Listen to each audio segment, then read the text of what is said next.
跨文化的后人类时代的全球秩序的可能，这也是一个特别新的理念啊。这个我们未来就是后边我会讲这些。那我今天讲的就是说，从我自己的实践，如何把自己作为方法，就是在做一些原始的积累过程中，突然有一天发现可以把自己作为方法来构建这种新的一种秩序啊，在这个城市里面可以构建一种新的秩序。所以这就是我自己提的一个观点，刚才都是那些思想家学者提的。我这么多年特别倡导的就是在地关怀，就是在家与国之间还有一个家园，这个家园就是我们生活的城市啊。那三个核心对长居驻地的这个地理、自然和历史的研究，然后把自己的居住地当做世界的中心来关注，然后在积累知识之后，建立情感以后，推动自己的居住地向好的改变啊，这是一个努力的方向。那这样做呢，就是明子注师来路之未来。那这个在地关怀的实现，最初500年，在我的实践活动中，我放大了10倍，啊，放大了100倍，就是扩展到方圆50公里。我居住和生活的地方和周围老师挨得很近，都在云湖。这个地点我在地图上看了以后，特别有感慨。它恰恰是这个标注的地方，是深圳的中心地带。往东走50里是深圳的边界，往西走50里到70里是西部的边界。那我尝试着把这方圆50公里我工作、学习、生活的城市开始做研究。第一个方式就是行走，第二种方式就是阅读和写作，第三种最后回到大地，然后把公众的附近的需求转变成为由下自上再自下的一种行动和改变。这个很关键，就我们的一些改变，这是我们国家的一个国情。如果强力通过民间来推动这些事情，未必能成。可以从民间发起推动，然后到达这个城市的管理者的层级，然后再回到下面，这个就可以实现啊。那我就开始讲这个就是说，第一个就是空间的探索和发现，这个就是行走，用徒步的方式做田野调查。那在讲这课的之前呢，我做了一个大致的统计，我在这20年里边，我在户外的行走，用影像、用图片、用文字做记录的行走，这个不是说是我坐着车开车去那里，然后周边开一开，然后吃个农家乐就回来，不是这个它一定是有一个起点，有一个终点有最短的5公里，最长的20公里、30公里，沿途做自然、人文、历史和社会形态的调查和记录。包括今天上午是去了香港和深圳的边界线朗园做了早上8点去的，下午2点半开始启程回来，发现了大量的好东西这个非常让我欣喜。因为那个地方将来可能要做这个叫香港北都市区，会有一些巨大的变化。那我给大家看一张图，这个是2011年10月24号的时候拍的这张图，大家看非常普通，但是这个在我生活里我印象特别深，就是这个是我在庆阳山在2011年的时候做记录的时候，在在这个山里就找不见路，因为要记录一些特别原始的植物动物，走就给迷路了。在这个金阳山里待了3天，当时是没有信号的，就是那个山里。现在可能有些地域有信号，金阳山有些地方现在还是没有信号。后来就失踪了3天，当然我家里人啊什么都知道，这个人肯定是在山里边了，他倒不着急啊，也没报警。那我和团队晚上就在这个马料河，就看到山脚看到海边，就下不去，天黑了，走太危险。我就在一个那个两边的那个岩石特别陡，这个马料河谷海塞角这个河谷特别陡，就找这个扎这个帐篷的地方都没有。最后我就把那个帐篷叠起来，放在2个石头中间这个缝里边，人睡在这个石缝里，因为担心半夜滚下来，也不敢睡在河谷里边，因为担心下大雨以后发水，这个出危险。马料河谷是因为有人在那里扎营，被水冲走，出过大事故，所以我在那个石缝里，结果看到了我今生中最美丽的月亮，我才知道月亮那天正好是满月，月亮从海面升起的时候是红色的，是红色的。我第一次发现血红的月亮，然后从海面下跳过来，就像这个日出一样，然后慢慢升起来，逐渐升的过程就变成那种深玉一样的颜色，然后升到当空以后就变成惨白的那种亮光。然后这个时候那个海面呢，这个就叫我后来才了解叫丁达尔现象，海面就突然就像开水一样，会像煮开了的水一样翻转。其实不是水面在那，是它那个光波和月光发生到一定角度以后发生变化。这个我简直用语言没法形容，当时的摄影设备也没能把它记下来。这个是整夜没睡，几乎没怎么睡觉。天快亮的时候，那一缕日出从东边升起来。这就是我在行走当中会发现我们深圳有着多样的地理形态，而且随着时间的变化、季节的变化，会有着多样的美丽啊。那这个是2004年，这都20年了。7月25号在银湖山上就是我居住的那个山的后边拍到的一个叫班诺星云。那我后来问学者就它也叫人面蜘蛛它人面呢是因为它这个看到它的脊背上有一张木一样的脸。那我再深入的研究呢，就会发现它旁边有一个小蜘蛛。我一直最初认为这是小蜘蛛，是这个大蜘蛛人面蜘蛛的崽或者孩子。实际上问学者才了解到，研究资料看资料才了解到，这个蜘蛛是她的老公或者男朋友在这个昆虫和蜘蛛的世界里边，看到了雄性和雌性有着如此巨大的这个体格的悬殊。这个也是自然里，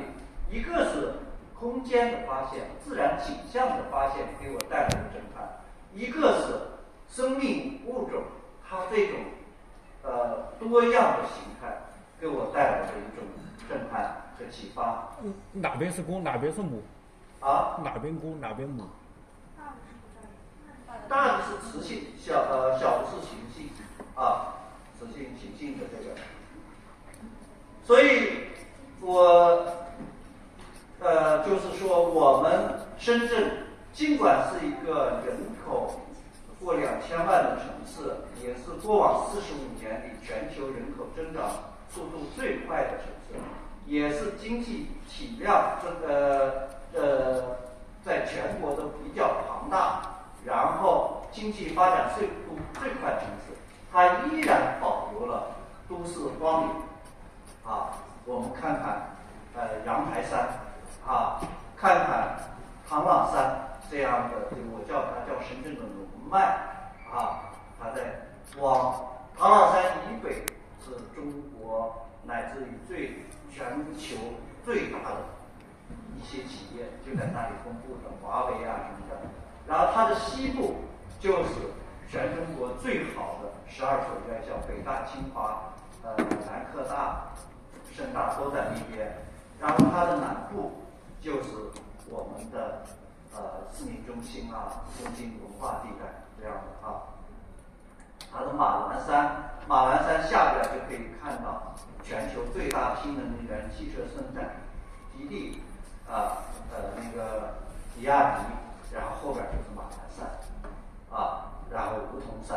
啊，这深圳的最高点，这些都遍布着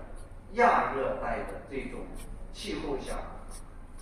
万物生长的这种都市荒野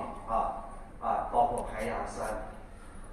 包括青羊山，就行走在这里边，实际上你可以发现大量的壮美的自然景色，这是就都市荒野是这个城市里特别珍贵和稀缺的。但是在北上广深这个一线城市里，北京虽然是深圳的8倍大，但是它不靠海上海它最高的山佘山只有97米，还没有我们的莲花山，我们莲花山都118米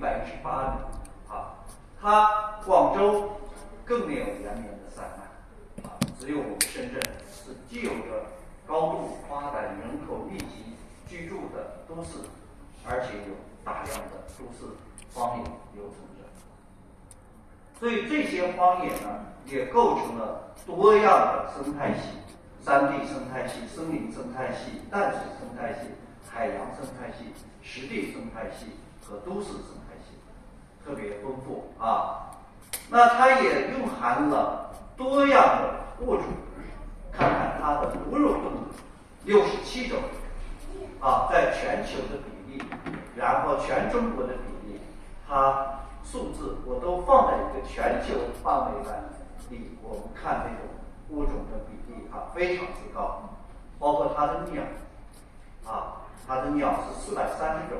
占到整个中国鸟类的27%。这个我们深圳的陆地的面积只占全中国的5000分之一，但是我们的鸟类呢占到27%两栖动物28种。那我们也知道，面积是深圳122倍的英国，它只发现了7种两栖动物还有爬行动物71种，就我们知道的蛇蜥蜴包括我们家里的壁虎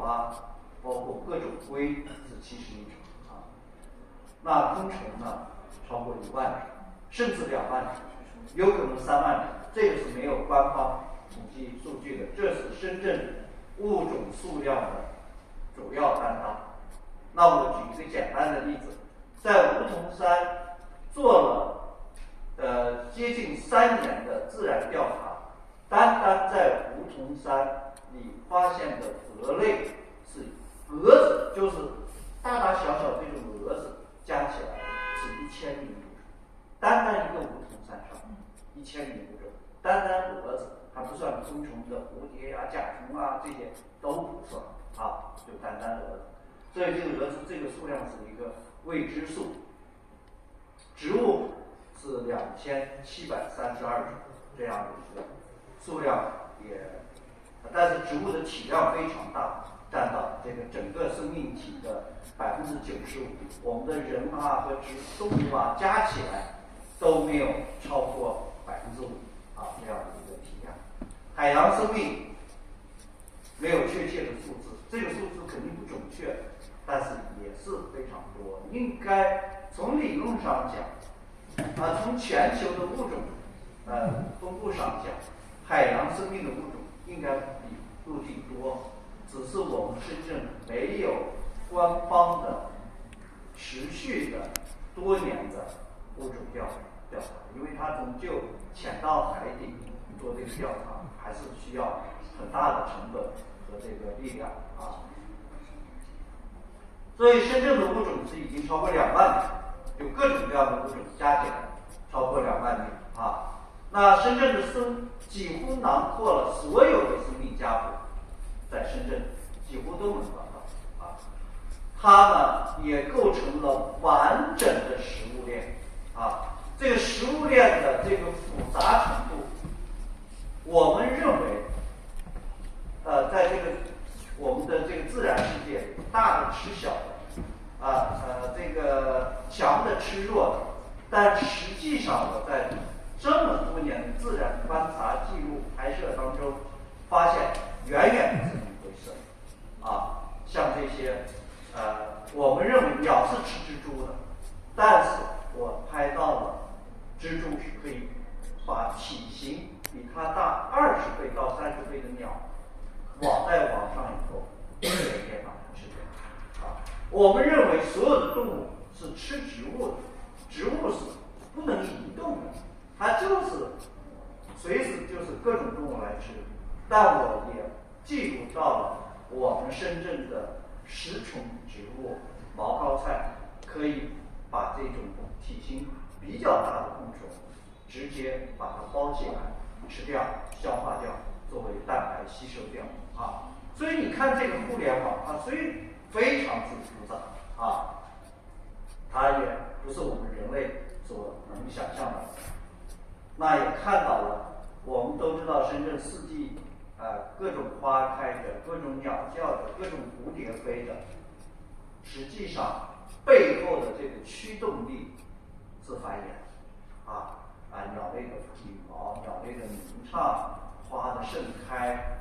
招摇的表演、求偶的叫声、追逐的飞翔这种繁衍的本能呈现着多样的美好，多样的美好呢，装点着我们这个城市。这么多年呢，做了这么多这个自然记录之后，我觉得世界上没有什么真理，但是我觉得我还是总结出了一点真理2句话：深圳多样的生命，只有多样是唯一。依靠一种什么一统天下和一统自然是完全不可能，唯有变化是不变这个是我一个特别深切的感受就采集了看了各种各样的生命形态，包括它每个生命它在生命的不同阶段所呈现的比例也是特别多样。好，这个自然的大家可能一般人都了解说南老师可能多是研究自然的，可能有一点不太熟悉的，就我是多年以前开始了历史的研究，最研究历史、研究深圳本地历史的时间比研究自然还早。我花5年把深圳的档案通读了一遍几千万字，那个档案浩瀚无比。那个档案我去查那个49年、30年代、40年代、50年代的档案的时候，有好多那个档案，大家可能现在都没见到那个东西，是拿那个纸绳扎的。你记得我们以前人扎东西是拿那个牛皮纸搓的那个纸绳。当我每次都需要戴个口罩，我是最早戴口罩的。你想90年代、20年就戴口罩，因为它那个灰尘特别大，把那口罩浇湿以后戴上，把那个绳子打开。当打开那个绳子，我就知道这个档案从它扎下的那一刻起，就没有人打开它了。就是我把它通读了一遍，那就发现了大量的史料那我就发现了深圳的历史是非常非常独特。就是说，不管我们自己讲深圳历史有7000年也好，6000年也好深圳一直默默无闻。我们回看整个中国历史上，你哪一个改变了中国历史或者有巨大影响的人物来自深圳？没有也没有哪一件事情发生在深圳改变了在整个中国当然更不能说世界了有影响力。但是在漫长的6000年到7000年之间默默无闻，但是突然之间就这个地方，就中国南方、中国大陆南边的一个小县城，一下子就走到了世界舞台的中心，一下就成为主角，一下对这个世界、对中国的改变起了就是那种扭转历史的改变。一个是近代的两片战争，一个是当代的改革开放，就这两个节点绕过去深圳啊。那我给大家回看一下，在1839到1899年的60年，深圳是鸦片战争的第一个战区。大家记住啊，鸦片战争改变了中国历史的鸦片战争第一仗是在深圳打的。深圳地区它这个叫就是包括了深圳和香港、金边香港，是清政府割让给列强的第一天。我们知道，在整个在近代史上，中华民族经受了巨大的苦难，然后大量的土地被列强割让，割让的土地超过350万平方公里。这350万平方公里相当于我们现在国土的1/3。那第一块土地被割让的就是我们深圳地区啊。那这一片土地也是深港双城的母体啊。那第二，在1899年到1949年的50年间，深圳是什么？深圳是地理殖民地的边界线，是战火不断的这个多难之地，也是国家博弈中的一粒棋子。因为它是英国人的殖民地，它和国民政府和这个我们新政权的中华人民共和国有着各种国家之间的博弈。等会儿我们把它简略回述一下。那么在1949年到1979年之间，深圳地区是相邻不同政治与经济制度的前沿，是国家对外打开了一个窄窄的门缝儿。我们在这个闭关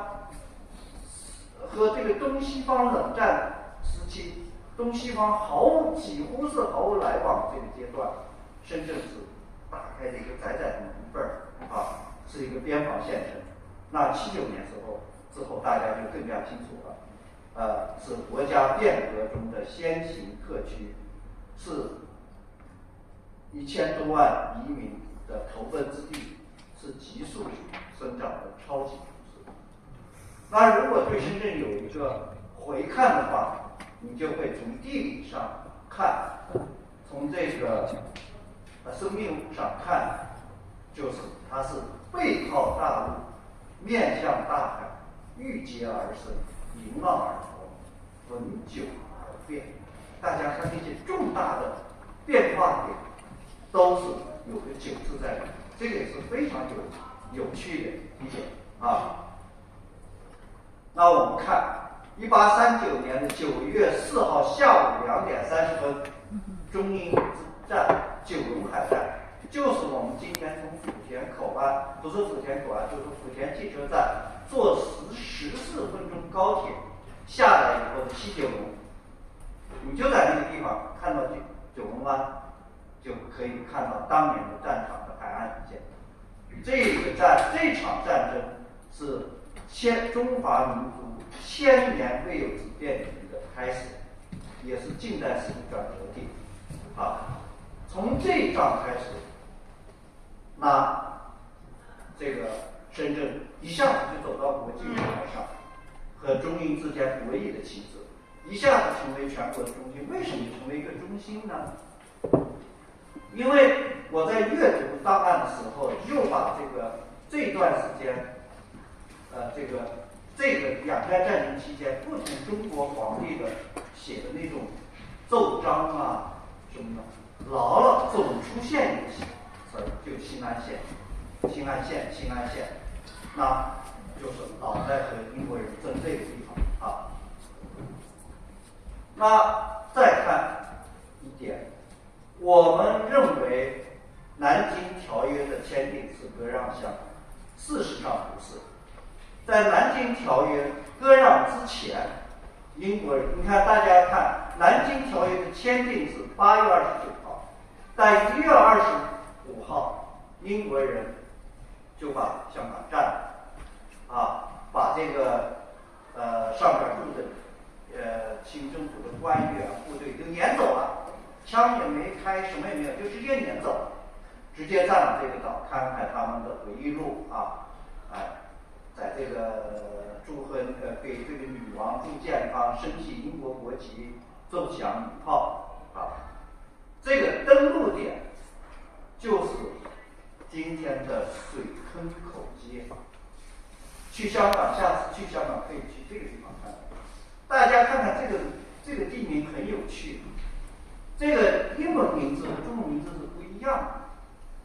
尽管有广东话有念头，英文名字就叫占领街英文就在这里登陆那1月24号把香港占领了。那这个节点是什么概念？我们的深圳地区，也就是新安县，自此开始和这个一分为二，割让了香港岛开始了这个整个不断这片土地的一个被不断不同年代的割让的这个过程大家看，这个是我看这个史料里非常有趣的一个现象。大家看1月份登岛，8月份签约，正式把香港割让。就在这半年的时间里，英国人对香港这片土地已经做了6件事情：驻兵建立殖民政府建立了警察、法院、监狱宣布这个自由港，而且最要命的开始拍卖港岛土地，而且还有人买开始修建皇后大道。所以他们根本没有觉得，就是我占领了这片土地，没有签任何条约，我担心失去这边将来有什么纠纷，对他们来说没有这个压力，对英国人没有这个压力这个是另外一个话题了，可以看出我们当时清政府国力之虚弱那第二次割让就九龙，割让了11.1平方公里。九龙的割让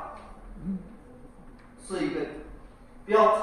虽然割让的只有11片，就是我们中心区这一片很小，但标志着列强开始割让土地从岛屿转向大陆，在陆地上开始割让土地这是割让的这一部分。然后再下来是新界的租界，到1898年1898年把这个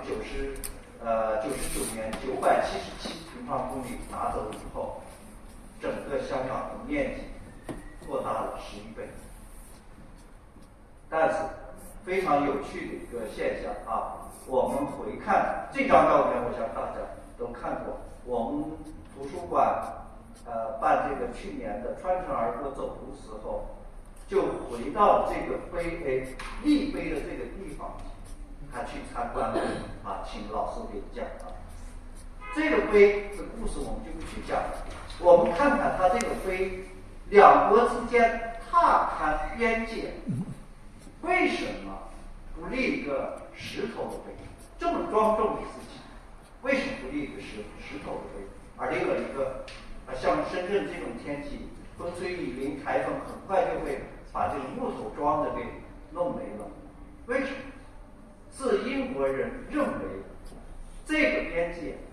还不是他的最终边界，这个踏勘的边界还不是他的，所以洛克就是这个胖胖的这个官员，英国人这个官员洛克就说要求把这个深圳也纳入到租界地。果不其然，在1899年的5月16号，英国人分3路从沙头角开始入侵，从罗湖开始入侵，从这个上铺这一带开始入侵，3路部队进来，把我们的深圳镇站，也就是今天我们的东门那一带占了以后，驻扎在这里的军人，清政府的军人依然和以往一样，一枪未发，把地方让出来，把这个枪啊，包括武器啊、弹药啊，甚至把军饷都被英国人扣下，自己就离开了。看5月16号占领，5月27号，英国的报纸就发布了他的地图，就是我们在中国获得的新领土。大家看看这个边界线，看看这个虚线了吧？这个虚线沿着这个大鹏湾的这个，然后上来马峦山、梅沙尖这一带，梧桐山、唐朗山，到了这个蛇口半，把蛇口半岛撇出去了啊。这条线就是英国人认为的边界线。那这条线非常有趣的呢，是和在很多年以后，在接近70、80年、70多年以后，我们成立经济特区的那个经济特区的2线有80%的重合在一起，2线有重合在一起。那这个拿回深圳来，最主要的人是谁？李鸿章反反复复和部队肯定是打不过人的，出兵也没有这个力量，惩罚也没有什么可制服英国人的，最后就是一遍一遍的用公文抗议来要求英国人归还。那我在阅读这个档案里看到他写的这个信件非常之悲凉。你看看他说这个中国对此表现了极大的容忍，英国进军九龙城，驱逐中国军政官员，强令中国官兵撤出深圳，在深圳奏响英国的这个军乐，悬挂英国旗，如此种种行为出乎意料。这就是在清代的时候，当一个我们国家的这个领土被另外一个国家，一个主权国家被另外一个国家占领之后，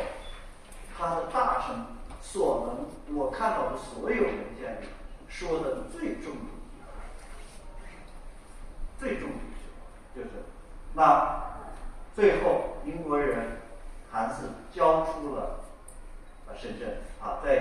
1899年11月13号撤离深圳。在撤离深圳的时候，颁布了一个条例，贴在深圳的这个深圳镇的这个中心地带，也同时给总理衙门、给清政府的总理衙门发了一个信函照会。看看这个照会怎么说的就是说我现在执行大英女王政府的命令，回到我们深圳河的南边，放弃深圳。当我走以后，你看他这个要求，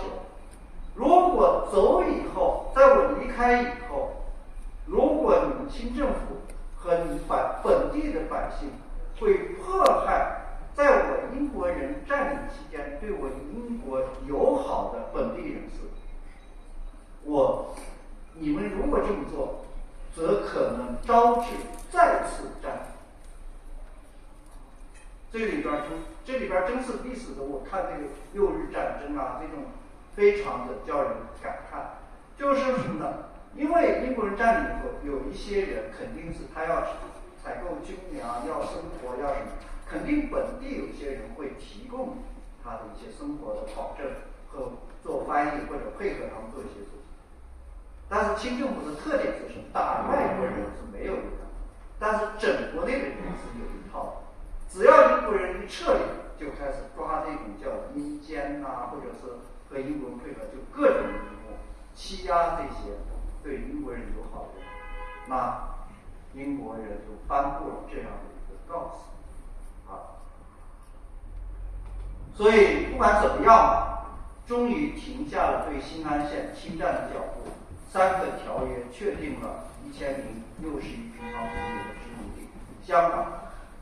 那香港的诞生，这个从1841年1月25号到1899年11月3号，来来回回的演变，浓缩了中华民族的千年未有的变体。在大时代的裹挟之下，深圳成为紧邻这个殖民地的边界县城，也成为这个毗邻不同政治制度和经济制度的前沿之地，也埋下了80年后的1979年，深圳成为变革主城的种子。那就以此，这是我个人的观点，就是没有香港，肯定是没有深圳。1979年我们伟人画这个圈的时候，他可以在中国其他地方画，不一定会画，就是因为他靠近香港，诞生了这个城市，这是一个基因。那这个我们就这个中间的漫长历史，我们就把它跳过去。那还有一个重要节点，就49年。49年知道我们大兵南下，势如破竹，一路打到广东，已经进驻石龙。当时解放军喊的口号就是“饮马湘江”，越过罗湖，饮马湘江，越过罗湖，饮马湘江。但是没有，最后新中国政府和这个英国政府达成了某种默契，不把香港收回来。那我这么多年在采集在收集深圳的历史影像，那其中今年发现了个让我特别欣喜的影像。我们看看1949年10月19号下午4点，我们深圳解放之后的解放军进入深圳之后的场景。现在是解放军粤赣湘边区纵队进入深圳的情景。此纵队是由东江纵队北车山入口，由山大家看里边有把有小的站，粤赣湘边区纵队该队在解放战争之期，历尽艰难曲折，进行了大小战斗近1000次，为中国人民的解放事业做出了重要贡献，人数也由最初出版的近4万。此次进入深圳的是解放军粤赣湘边区纵队第3团队。据悉，第3团进入深圳所走过的道路，也成为了日后深圳的解放路。不过从近处看来，当时的深圳解放比较紧凑，两侧搭建着许多低矮的木板房和围堵。虽然当时的深圳只是宝安在铁路旁的一个集镇，但又因其与香港一河之隔是南方重要国度，利用驻兵驻扎，因而深圳的和平解放显得尤为可贵。进口中接管深圳的部队进入到香港边界线，深圳的人民政府也应当与宣告成立，而解放军部队也顺利地完成了和平解放深圳的任务。大家注意这个细节没有带重武器。解放军进入深圳时候是以2种形式进入，一个叫人民警察，一个叫文艺宣传队，没有带重武器来，因为和平解放，因为害怕给英国这个边界造成一些紧张气氛，所以大家看带的都是轻武器进来。这一天呢，就维持了深圳和两岸的和平，也维持了。这是我们那年做活动，在沙头角参观的时候，又回到了1号界碑的这个地方。松肖馆长给我们做介绍，这是图书馆的活动这样，政权在深圳在1979年的和平交集，中英双方对深港边界的安宁小心翼翼的维护，中英高层默认香港的既有状况，不同政治制度的香港得以保存。这个对后来深圳的诞生也起了经济可区的建立，也起了打下了一个巨大的基础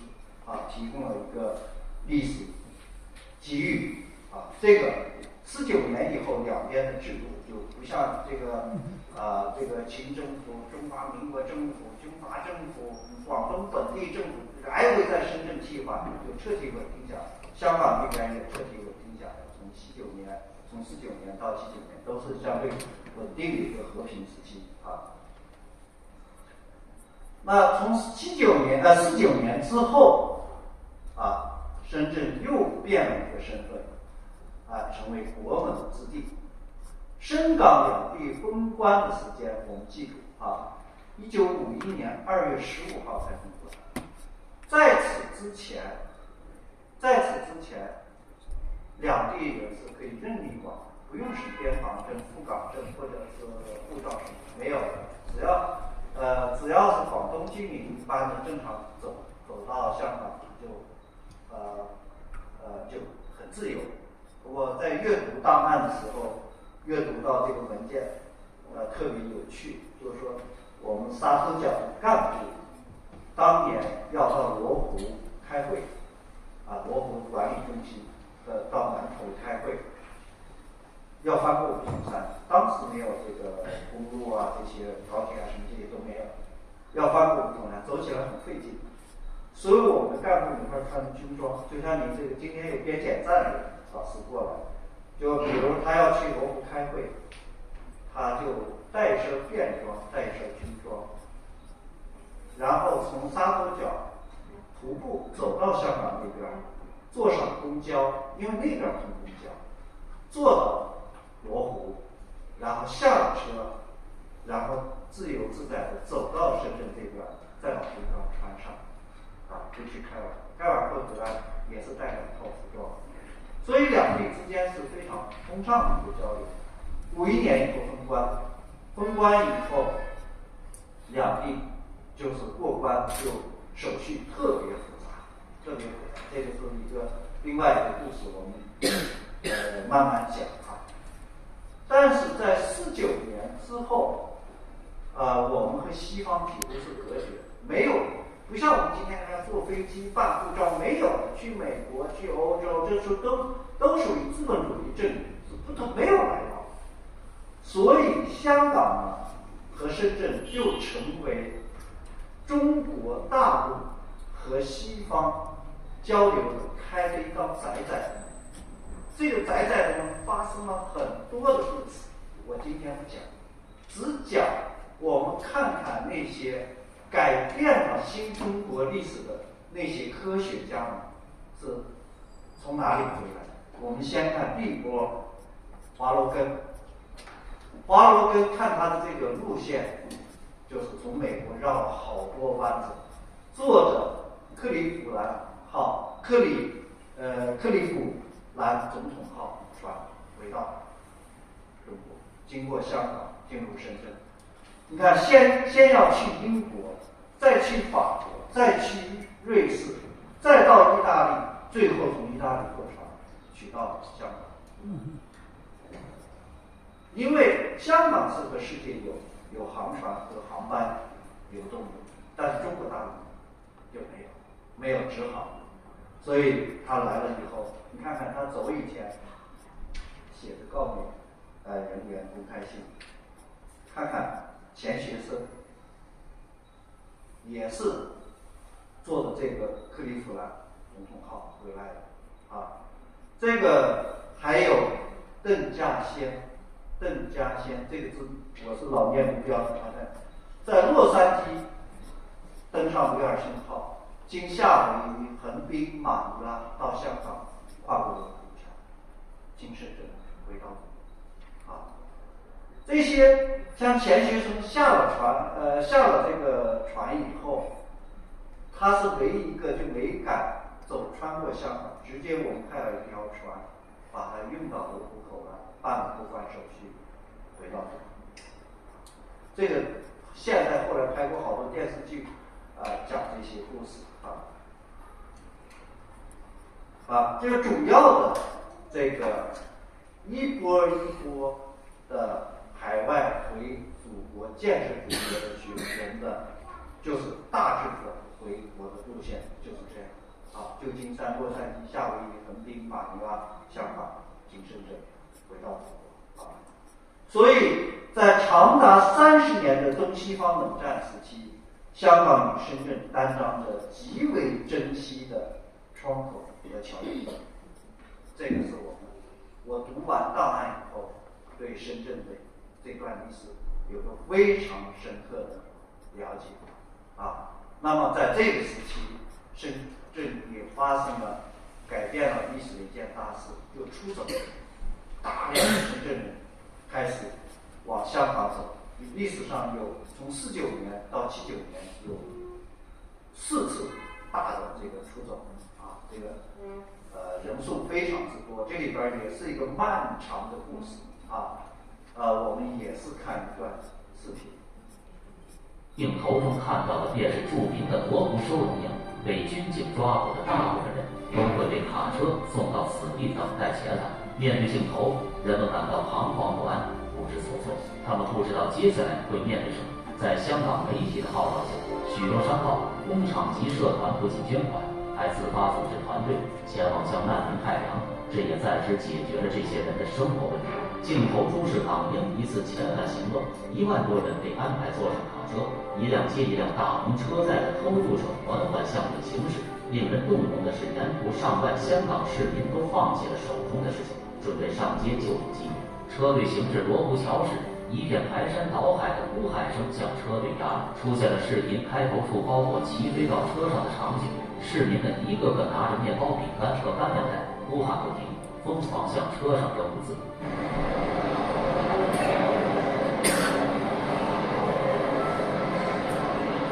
更有香港市民冲出，横卧在桥上，阻挡车辆行进，呼喊并指引逃跑路径。许多逃港者纷纷跳车逃跑，但后续港英当局在香港市民的强大舆论下，认识到抓捕遣送不是办法，着手为逃港民众建设安置区，引进加工工业，大力发展家庭手工作坊，逐步解决了逃港者的就业问题，也促进了香港经济的发展。我们图书馆对面有一个这个叫绘画馆，绘画馆里有一个珠江七大潮的展览我建议大家看一看这个展览在这个珠江七大潮一开始的第一段，有一份档案是我们深圳市1979年的5月份的一份档案，大家留意一下这份档案。从1979年1月份到5月份，我们深圳收容逃出去的人不说，收容营逃出去没逃走被抓回来收容的人就是8万人，多么可怕的事所以我们不管怎么样，我提这个就是说，我们深圳要铭记并感谢那些在艰难岁月里给过我们支持、帮助和真情的香港。不管香港现在什么情况，我现在发现网上这个状态特别不好，老说这个香港对香港这个情绪，我就非常的愤恨，知道这个不行的。我们深圳尤其不要参与这个东西，有些这些它深圳和香港是一种兄弟之城、血脉之城，所以回看这些历史，我们会明白好多事情。香港未来一定会非常非常好，大家要有信心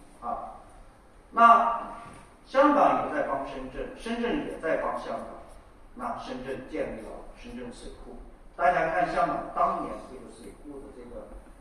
水缺的情况，你看叉烧饭是5分钱，1桶水要卖5块钱到20块钱所以这个非常就深圳建水库的这个场景。那我看这些资料，看这些图片，也是非常感慨。大家看到那个深圳工地了吗？这深圳水库工地，水库工地上埋了6个虫子，这6个虫子的人全部从水库底下迁走。但是看到这个里边没有？工地上发现一个什么现象没有？大家注意，还没有发现，没有任何机械，全部靠人工，全部是人工这么挖拉，是吗？看到没有？没有，只有2台拖拉机。我看档案里是记得是2台拖拉机这就是深圳人做的伟大的一个特别伟大的一件事情。所以我们老在说一句话，深圳是从小渔村变成经济特区，这个话是一定是在无知的人说这种话你看整个深圳的历史，它不是小渔村更不是一个普通的县城，它连普通的县城都不是，它是一个非常不平凡的县城，这个是窗口、桥梁和东西方文化的一个交汇地。这一点呢，给79年中国南海边画了一个圈，建立了基础和条件。那我们再回看，今年是深圳建设45年，这个是79年开始有西方人进入深圳，改革开放刚刚开始留下这11月27号留下的一组照片。这个看看这个城市没有这个排泄系统，下水排泄系统没有完善，不是说完全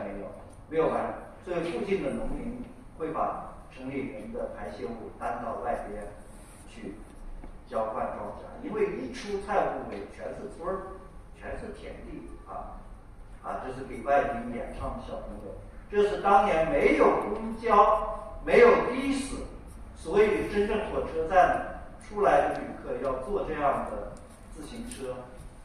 去不同的地方。但是这个城市已经有了变革的迹象，看这个修的简陋的这个公厕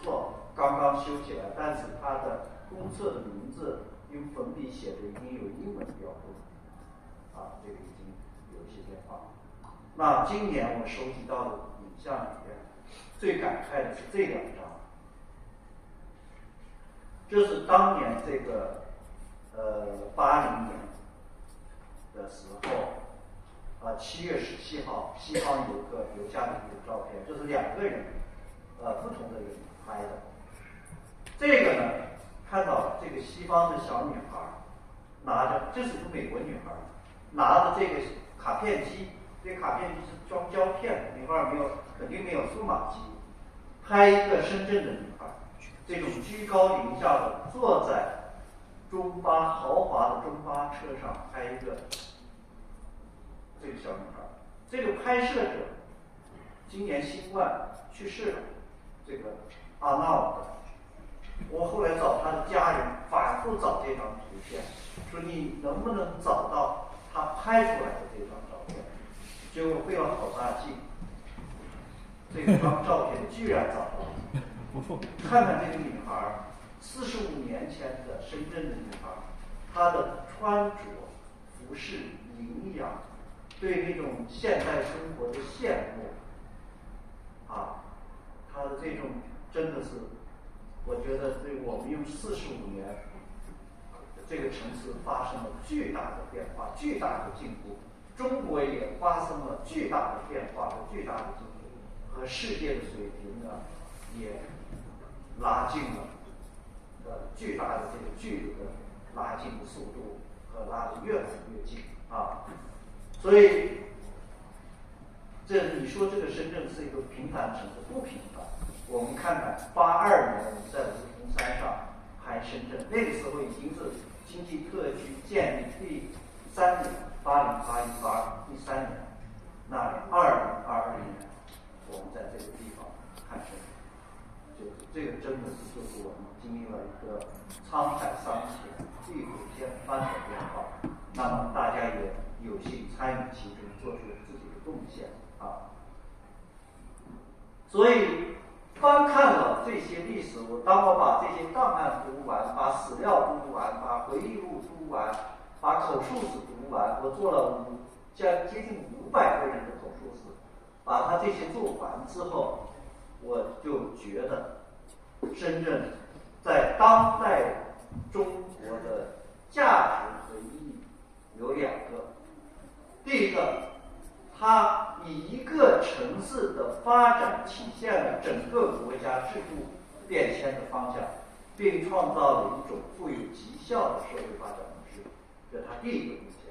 第二个贡献，它以一个城市自身不断的变革，书写着社会转型的奇迹，在创造财富的同时，创造了观念和精神。这是大家要意识到，我们生活在一个如何不平凡的城市里就不可能，你了解这些的时候，就不可能不对它产生一种情感所以我们回看，再放在宏大的地理里边看我认为深圳，地球是，我有一个观点叫地球是宇宙中的一粒微尘，这个有这个这个叫旅行者1号拍的照片为证啊，他在20几年拍的，这个在61米地方拍到地球，就是一个小斑点。我认为深圳呢是这个地球微尘之上的唯一之城。大家注意看，今天深圳发布里边有一个栏目叫节气深圳啊，节气深圳是我写了79期的专栏的，今年写的最后一期，连续写了3年，写了79期，最后这一期就叫深圳，你是我的唯一。大家看这个，我上午看的时候已经过万了这个阅读量。记住查这篇文章，深圳你是我的唯一，也算是我给大家送的一件今天叫冬至啊，冬至的一份饺子啊，精神饺子啊。看这篇文章，就我们回看，如果1839年的鸦片战争，英国人选择了舟山群岛而没选择香港。我看大量史料，你想舟山群岛的条件多好，它位于整个中国又大又位于中国的中部。英国人最早是占领的舟山群岛，而不是占领的香港。英国政府里边吵得一锅粥啊。那所有在英国回来广东的官员和军人们都认为占领舟山群岛，在地图上看占领舟山群岛是对的。但是只要一来广东，一来深圳，一看了香港都觉得应该占领香港而放弃舟山群岛。那最后实际上是英国人放弃了舟山群岛，选择了香港。如果1899年就我刚才说的，英国人坚持站在香港，站在深圳不走，清政府是没有任何办法。那多少年以后，小平画那个圈，只能画在东莞或者惠州啊。如果这个1949年，强大的新中国所向披靡的中国人解放军把香港收回来了，有今天的深圳没有所以这个再加上如果79年没有画一个圈，那么我们再回看这45年里边，如果没有过往45年里国家最高决策者变革的坚定意志和深圳敢闯敢试敢为天下先的高度默契，我读这45年历史深深感觉到，就深圳一直在做尝试，国家一直用一种默默的支持和默许打出一片天地来，然后其他城市跟上来。这个还有大量的这种迁徙者带来近2-3千万的这个来来回回的这个迁徙者带来的这种深圳特有的包容气质，还香港对深圳的资金的投入、观念的启迪、方法的引进，还有全球最卷最勤奋的就是深圳还有它的地理位置。大家想想，如果深圳不是一个面朝大海的城市，没有4个海湾，深圳能取得今天成就吗？这个地理也起到了绝大特别重要的位置，重要的这个因素。所以归纳起来，我们这个年轻的城市，我们这个投奔寄居的家园，它的出世与生长是如此的偶然、独特而不少，所以深圳是机缘交合之中诞生的唯一之处。它任何一个历史的节点的措施都不可能诞生这个事，而我们最后选择了这个城市生活这个就不讲了，这些年发生的这个物种。所以在研究当中，我在大地行走了，做了大地的这个影像的采集、自然的调查。我又回到书桌，查阅了大量的史料，走访了很多的人，写了一系列书看写历史的。所以我说我研究历史比自然更早，写历史的深圳记，写解密档案，写深港的山水相貌，写这个深圳的自然笔记，还有百科。这个百科是我想到的如此受欢迎，他拿了一个让我一个学文的人拿了科技部的奖，这个是今年拿到的奖。也写了专栏，这个是我刚才说的接替深圳，写了79期，今天最后一期，正好网管安排我讲课，这个非常值得纪念啊。这个是在我们深圳图书馆做的一个系统的讲座，自然的是10讲，历史的是9讲，我们萧馆、王馆、张馆，去在这个3年疫情最严峻的时候，在那一年还在8月26号在深圳生日那一天，启动了穿城而过走读深圳这个系列讲座，目前已经讲了19讲，不止了。现在有个叫人文之光照耀深圳，每个月一期，也将近20多讲。这个系列的讲座，在我们深圳图书馆 B 站官方账号可以看到。我们图书馆特别温暖的配上了字幕，因为我有时候带山西口音，可能讲的有点听不明白，但是都反复核对，都带着字幕版，大家可以回看这是我拍过的纪录片，这些都已经在央视播出过，资源都已经都是大家在网上都可以看。然后大家坐地铁的时候，有没有看到地铁里已经今年第4年了，总在播那个海里的弹涂鱼呀、鸟啊，那都是从这些纪录片剪出来的是我无偿给了地铁公司，他也没给我免票拿着我接近那个什么不过我也超龄了，现在坐地铁是免票所以我刚才讲了，就是说先到大地上行走，阅读写作，这都是案头的工作。那么我就讲关键点，留下来我做了哪些哪些事情，就是做一些行动，不能光做，就是其实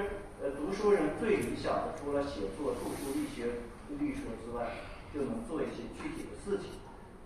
对这个做一些向好的改变。这个是2013年，应该是11年以前了。我在马栏山里做自然记录，看到一只捕鸟，看到一个巨大的捕鸟网。这个捕鸟网比我们这个楼顶，比如这个楼顶两层高2层高，大概50多米长。在2013年之前，深圳的山林里到处布着捕鸟网，这个是一个非常正常的现象。而尤其是候鸟季节，候鸟向南飞、向北飞来深圳这个季节里，那这个捕鸟网里边就非常多。这是我们知道我们广东什么都好，但是也不是广东人都有这个整个都有这个吃野味的习惯。在野味里，鸟是属于顶级的，因为认为鸟最有营养对这个禽类是特别那啥。那这个里边我当时看到这个网的时候特别震撼是什么呢？这个网已经立了很久，上面有很多鸟的尸体在挂在上面，但是为什么人没拿走呢？因为这些鸟他们认为这些鸟是没有吃的价值，比如八哥这些东西，因为八哥是散发着浓烈的那种腥味。还有很多鸟，雀蛐在广东话里叫猪屎渣，大家知道，它老在猪圈里吃那个猪拉下的屎的里边生出来那个蛆，所以它们就不吃，人不吃，所以这些尸体也懒得收，只有那些他认为滋阴壮阳或者是清凉解毒的那些鸟才会把它卸下来。那我在这个和同伴们看到这个网以后，就拆这个网，在2013年的时候拆这个网是非常有风险，因为我们没有一个确切的条例说不能设通道，所以那些你要拆网会引起有些建这个网的人认为伤害他的利益，会起冲突，会有风险。但是我们还是拆的这个当中就发现了这个叫凤头鹰，就发现了这个凤头鹰，当时把它误认为是这个雀鹰啊。那我回来就写了一个微博，这个微博当时没有微信，头一天写了，第二天是周日写的，第二天上班时间我也忙着没看，到中午看的时候是21万的阅读量，大家看上边这个角上这个阅读量。这个当一个我们今天是公众号，当一个公众号超过10万的时候，它的覆盖面就是已经是这种我们叫舆情，就如果它是好的，它一定是好的；如果它是不好的，它一定是会引起巨大的反响。大家看这个发布的时间是3月3号，看那个时间吧，这里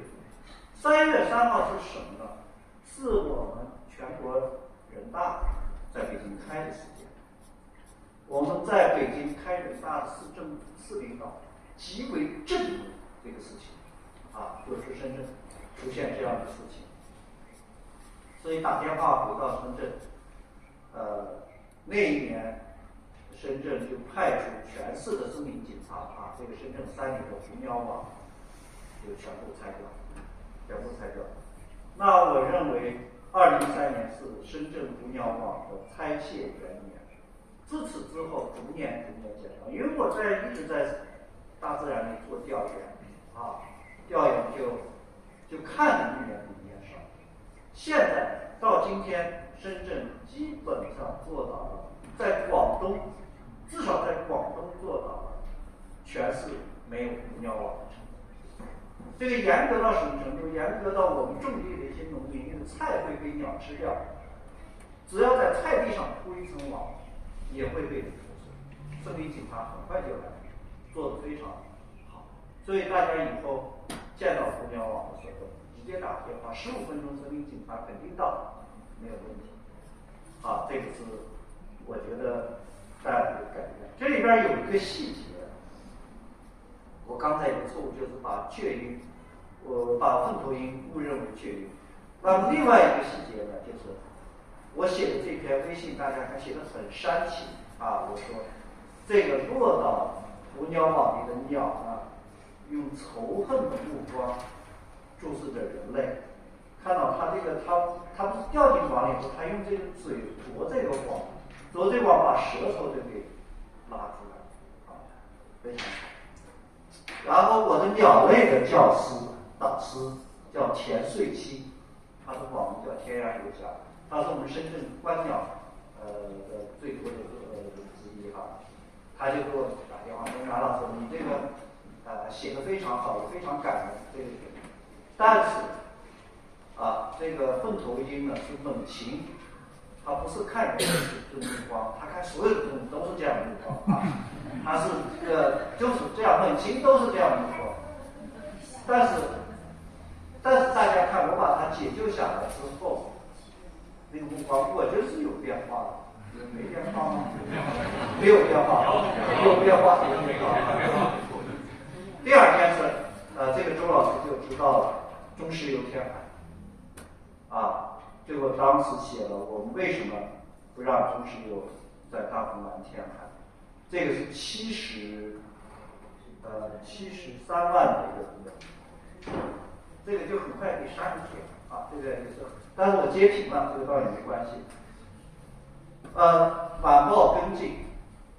就写得非常真诚，最后这个项目没有取消，但是人大有111位委员联合写信求，最后这个填海面积消掉了2/3，要不的话大鹏半岛现在就是另外一个情况这个不多讲。这个就更加近了，海上看游龙海上看游龙就是这个是要把这个海上看游龙，他说在那边看不清楚，要到深圳湾里来看。最后，我就写了篇文章叫《深圳湾三思》，就是也是很温柔的话来说啊，从这个面上说，看那个标题了吧？从理子上说，从这个大家说上说啊，听不听明确？我还引用了这个电影《卡萨布兰卡》里一句台词啊，世界上有那么多的海，这有那么多的海湾，你就不要进入这个深圳湾啊，就用这个话，写得很温柔，但是也，我是好像是几点发的，11点发的，2点就给删帖，2万多，这个是我自己删的，不是人家删的啊，有领导跟我说，南老师你删啊，你要放心，我们一定把这个事情改啊，但是就在纠结当中呢，他们自己这个出问题。他们在这个环评报告里边就没有认真做环评，看到没有？写的是深圳湾航道疏通，你看实现以湛江港为龙头，所有的资料都是湛江港的，连里边字都不换，这个就非常之恶劣了。就所有的这个文章，只有标题是做深圳湾的环境影响报告，但里边的内容全部是湛江港，这个就自己就掉掉了。就是如果晚2天，我这帖也不会被删了。就是删帖在前，这个事出之后，发现这个之后，上了央视，受了批评，这个就另外一回事。这个是砍大树，大家知道广州有段时间砍大树砍得非常凶，老树、大树砍掉。我当时非常着急，你看这些树上，就是这么粗的大树上都贴着这个白纸条，都贴这个白纸条，都要砍了。这看，把这个右边的这些大树砍了，都栽上这些叫什么呢？叫在不同季节里会开着不同颜色的花的树。这个我后来我觉得这个事情怎么处理，左想右想，找媒体也不合适。我最后就在这个王定岳老师，大家知道梧桐山管理处主任，他的领导下，联系了12个学者专家，写了一个长达就是20-30页的报告。我提了一点，我说深圳是个亚热带城市，夏天每年平均时长，哎呦天哪，超时了。每年这个我记快点啊，夏天的这个季节是206天。深圳人上街，一年哪个季度开发当然是很重要，最重要的是什么？追大雨、日晒所以我说慎重的不要砍大树。在这个市政府，我们市政府还是非常，这个深圳市政府，广州也有人投诉，广州是把这些投诉的人作为舆情事件控制起来，最后到了国务院出了大事。深圳没有，深圳是把我们叫去谈哪些树砍不砍，如何砍不砍，应该没砍，还在谈的当中，对广州的处罚下来，广州那边出大事了。大家看看处罚的这些官员的级别有多高。第一个是广州市委书记给党内警告处分，给这个副市长给党内严重警告处分。有关于广州市大规模砍伐城市树木事件问责情况汇报，大家看是纪委发的。所以深圳，我不多说了这个是兰花，这个是盗采兰花看这个阅读量更多了114了这个也是